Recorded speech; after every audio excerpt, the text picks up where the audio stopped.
I've been playing Basketball Zero since day one, like minutes after release, right? I was probably one of the first few thousand people to ever even touch the game. So I genuinely mean this when I say this game is not what it used to be. This is a topic that I've been thinking about and been wanting to talk about in a video for a while now. So I'm not even gonna bother with like a long intro, and I'm just gonna get right into the point that I want to make. As you've seen from the title, I think there are three main things that are very heavily contributing to the decline of Basketball Zero.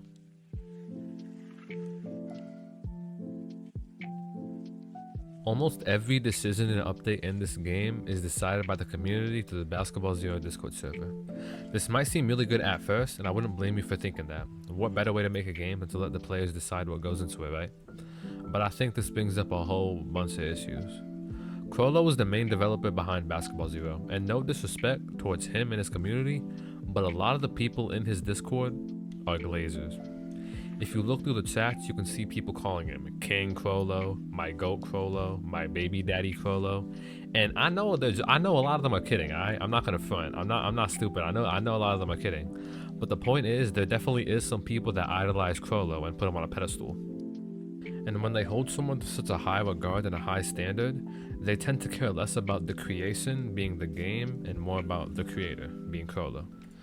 There's definitely a big part of the community that doesn't put much thought into the integrity of the game itself, and by giving those people the power to control what goes into the game, it leads directly into my next issue, being the lack of balancing.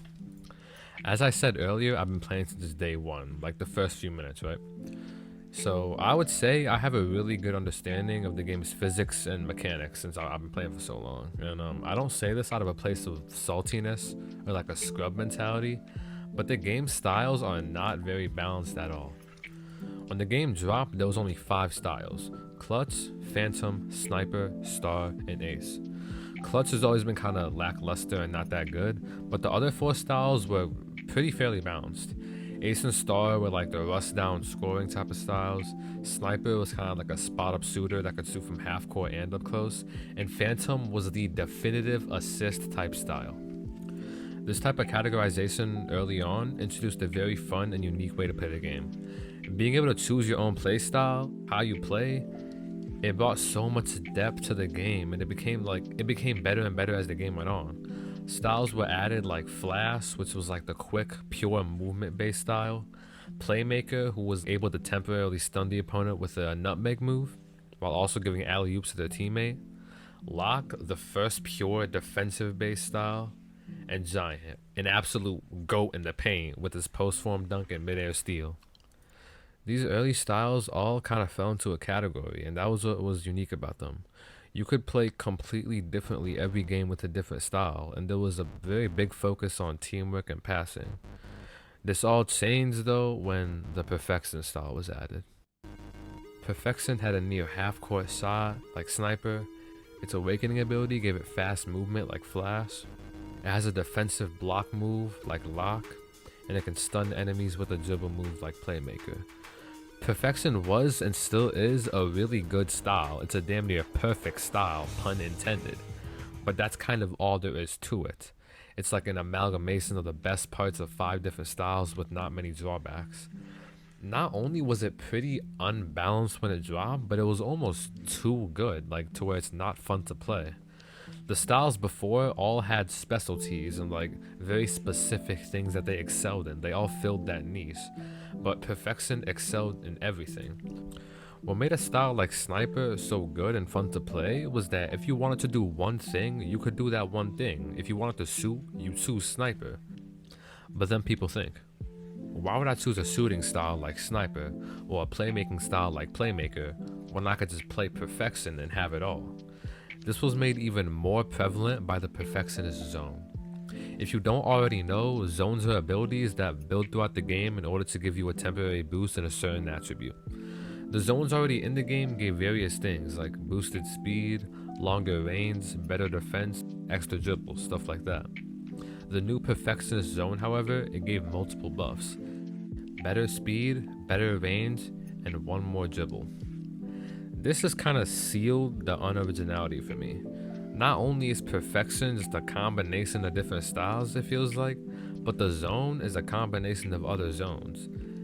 And perfection, when it was added, I feel like for me, that's the start of the downfall of the game. It became less and less about unique playstyles and techniques, and more about ball hogging and individuality.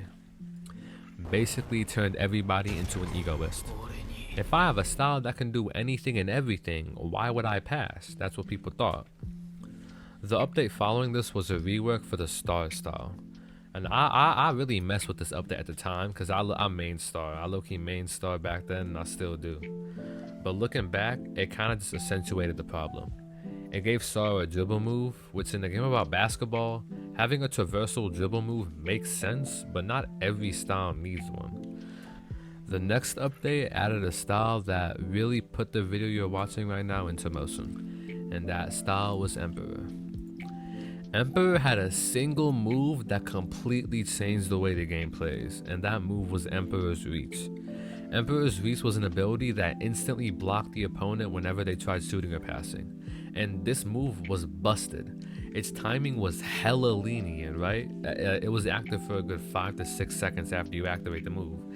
You also couldn't get the ball taken from you after stealing it, so it was unpunishable. You couldn't even tell when your opponent had the move active up until recently.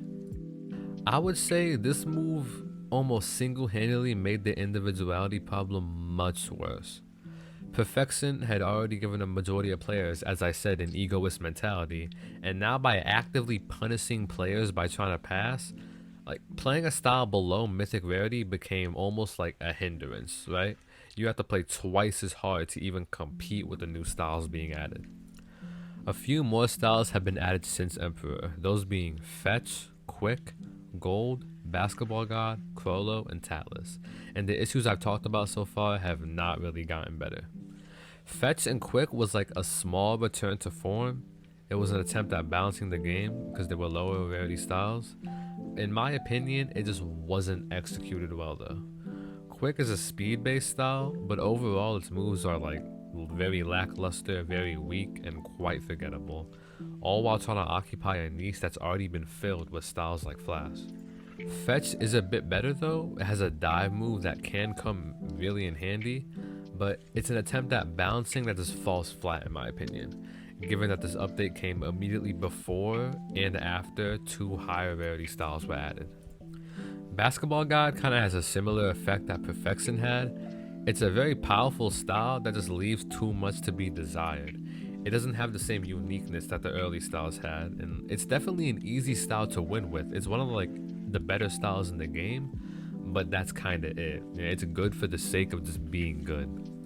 The Gold style was completely broken upon launch gameplay wise and functionality wise. It had an unblockable defense move that came out instantly, and also it was literally broken. Like when you tried using a move, it would just freeze you in place half the time. The Crollo and Tatless styles, by far the worst defenders.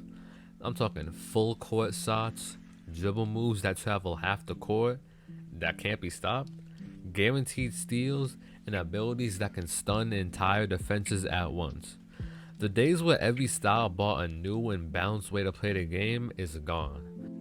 With almost every new style that gets added, it's an overpowered, unbalanced, buggy mess.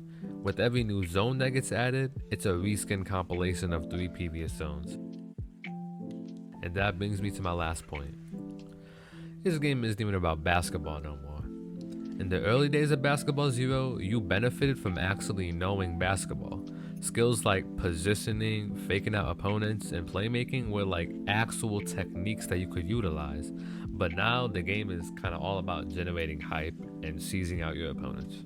Now instead of actually thinking about how to play the game, I could just get the ball and press a button and be on the other side of the court under the hoop. I came to realize this while brainstorming ideas for this video, but at the end of the day, this is just another Roblox game. You don't log on to Roblox to play games with deep fundamentals, exciting mechanics, and balanced characters. You log on to kill time. And that's exactly what this game does. By adding styles with flashy moves and impossible to block mechanics, it entices the users of those mechanics to keep playing and to keep spending their money for more styles and more zones. This game isn't OG by any means. It's only been out since March, which is about 4 months. and already I can see it starting to ruin itself. This game went from a fun basketball experience with unique playstyles to just copy and pasting the same moves over and over again. It's a clip farm. This upcoming 4th of July, they're adding an Uncle Sam style. Yes, that Uncle Sam. They're adding him to the game. And I'm not upset at the adding Uncle Sam. Like, I'm all for the silliness and the fun. But I'm just more disappointed at the fact that they're making more limiteds. The way the past limiteds have been handled, it's to a point now where I don't even get excited for new updates. Like, when I see a new style about to drop, I just kind of dread it, honestly, because I know for a fact it's going to be some unbalanced, broken, buggy style, as I said from earlier. And soon, however, they have said that they're going to be switching to bi-weekly updates, and they're going to be more focused on fixing the game that they already have instead of adding new content. And I hope and pray they prove this video completely wrong. I hope they make me look like a fool, because I still enjoy this game sometimes, not really with the new updates, but up until recently I still really enjoyed the game and I want to see it do good. But with the way that the devs have been handling it, I'm going to be keeping it at arm's length.